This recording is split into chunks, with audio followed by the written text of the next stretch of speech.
Hindi syempre, pinagtapat ako ng mga kaklase kong lalaki. Pag hindi ko naman ginawa, papagalitan ako. Eh saan ba ako lumuwan? Pero ang pinakaayaw ko sa nangyari, talagang pati mismo ang crush ko, tutokso din ako. Si Gigi yan eh. Maghahanap pa rin ako ng gusto ng kay Lola. Sinisi ko sa weirdo ritual niya kung bakit ayaw na tuloy sa akin ang crush ko. May nasabi ako masasakit na salita sa kanya. Magmula noon, hindi na kami nagkakausap na dalawa. At itinigil ko na rin yung ritual. Pero alam mo, nakakasar ko na ako kapag pinagtatangan ng ibang pamilya ko. Matulala si Opa. Ala, Hindi yun na na. ako nagalit dahil masarap ko yung crush ko. Kung tutuusin ang dahilan kaya ako nagalit, ay dahil nga pinagtawanan ng crush ko, Hindi na naman dahil nandito ko naman kasi Lola. Siya at ang pagiging espiritista niya, parehong espesyal sa akin. Eh kasi naman, kinukup pa rin niya ako. Dahil kung mag-isa lang siya, inalagaan pa rin niya ako ng mabuti. Kaya may tiwala ako sa Lola ko. Pulot, At patayin ko yun yung ang TV. dahilan, Sige. kaya naniniwala ako kay Luto. JR, tulong. Eh, ikaw naman, bakit ba naniniwala ako kay Elias talaga? Ayaw ko, hindi ko ibibigay yan. Magpulot. Pulot ka muna ng laruan. Ano naman yun? Bakit? Wala akong dahilan? Hello, yun na. Tama ka na naman. Teka lang, boy, ako. Uy, wag. Maayos lang nung palang kausap ka pag telepono eh. Huh? Talaga? Ikaw lang Hello, sa isip. yun Pwede na ba yung natin mga magkausap? Wala. Ay, Pulutin niyo. mga pwede.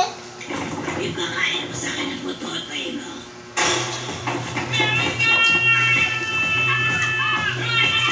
Miss Ariel, sisinod ka nila.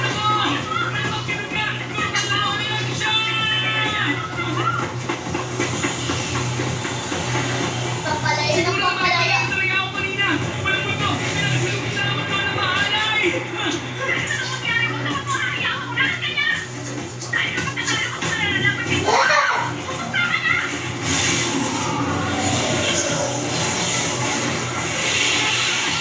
Ay, boy, nandiyan ka pa ba, ha?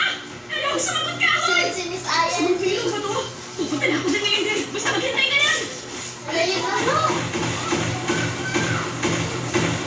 Eh! Wala si Sipon! Patay ka. Pwede ba tingin na lang ako? Patay. Ano ba yan? Tapos, running yellow ka. Bakit binili ko yung liquid papa? Dapat may nalay. Oo, liquidan mo na kasi basa. Okay, patayin ko yung TV.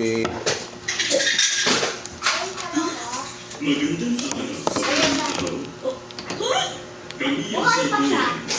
Yun ang tawag sa amin dahil galing kami sa planetang Zero. Ano, aliens? Huwag kang matawa. Mababait at magkaibigan kami mga nilahan. Kung talagang mababait ang nilalang kayo, hindi niyo dapat inububaran ng isang babae. Nasaan ang mga damit ko? Natigyan na namin ang magulang pag-iingat. Eh, wala na yan eh! Bayaan niya yan! Gusto ko na umuwi sa amin. Nagdali na naman ako! Puro kalalakihan lang ang meron sa planeta namin. Kaya nagpaparami kami sa pamamagitan ng road technology. Nakikinig ka ba sa sinasabi ko? Pero walang nangyayaring evolusyon sa basta pagkopya lang. Kaya nawala rin sa amin ang mga pangunahing emosyon gaya ng galit, tuwa at iba pa. Kaya naman para manumbalik sa amin ang kakayahan magparami katulad ng kaibigan ng mga tao, gusto namin makuha ang organo sa kanila. Simulan na natin ang pagtatali. Pagkatapos ng pagtatali, kukunin namin ang matres Ay, ano? at sabi para sa pananalisis. Mas manigas kayo! Umutoy na ako sa mukhang tanga pero kahit boyfriend ko siya, hindi ko hinayaan ko rin ang puri ko! Nakareserva pa rin ang pagkababae ko para sa kanya ang mura na makikilala ko! Hindi ko ito ibibigay sa nakakadiri kaya niya nakagaya niya!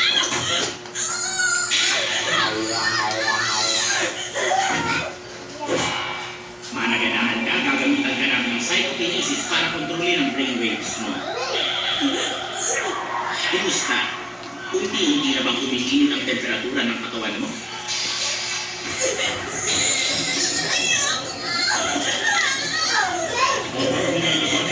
Magkakaroon niya ng cycle power. Miss Ariel, step. Kaya lalo, magsimula na tayo. Ha?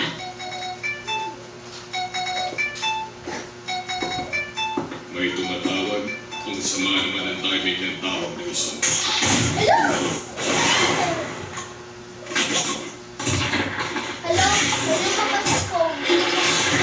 Nag-o-oran ata. Hindi ka wala.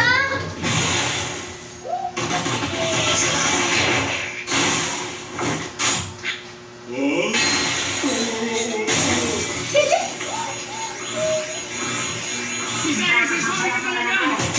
Ay, si ano ang maroon? Mabuti na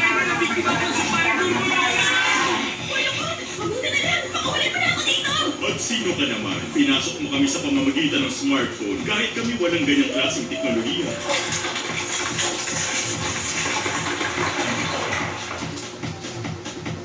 Ipakain niyo sa akin ang mga butotoy niyo. Ayan na lang. Hoy, ikaw diyang lalaki ka. Hindi namin pinaghihintulutan ang pagpasok mo dito. Umalis ka na lang ng matiwasay. Dahil kapag hindi ka umalis, kukunin namin ang saging mo. Zigzag ko yan. Mabilis, hindi makabulasay kung pinigis ko. Hindi, ang iniingat-ingatan namin saging. Magnanako ka ng saging. Sir Boy, style. Sir Boy, ngayon lang kami nakaengkwentro ng isang mabangis na nilalang. Sinisikap namin makipagkaibigan sa mga tao ng planetang ito, kaya ibigay mo na ang saging mo. Sige, ibibigay ko! Kahit ano bang hingo niyo sa akin! Matagal ko na kasi gusto makakilala ng aliens! Mula pagkabata, wala akong mga kaibigan, kaya umaasama na tatanggapin ako bilang kaibigan ng aliens! Kaya naman kahit pa nung elementary student pa lang ako, walang tigil na ako sa pagtatawag ng mga UFO! Pero hindi naman kayo dumating! Kahit anong gawin kong pagtatawag, ni minsan hindi pa rin kayo nagpakita sa akin! Binuli ako ng ibang mga tao bilang litangan nila. Tapos yung mga alien naman, hindi ako pinapansin. Wala ka lang isa ako magsisisa sa mga taong gaya ko lang. Pero iba si Miss Ayas eh. Ipinagtanggol niya pa rin ako kahit na ganun lang ako. Kaya tumayo kayo, huwag niyo siyang nahawakan! Makakatulong sa akin na kahit sino malalakit sa kanya. Para sa pangalan niya, para tayo kahit panunay ako. Kaya mo yan, Boy Akod! Ipakita mo lalaki ka!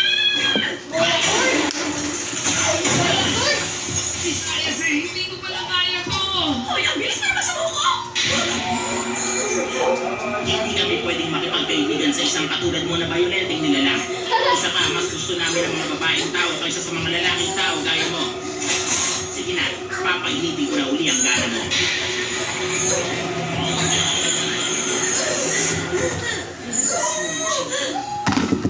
Ayokong gawin yan. Kaya nga lagi ako tinutukot ng mga kaibigan ko eh. Huwag ka naman ganyan.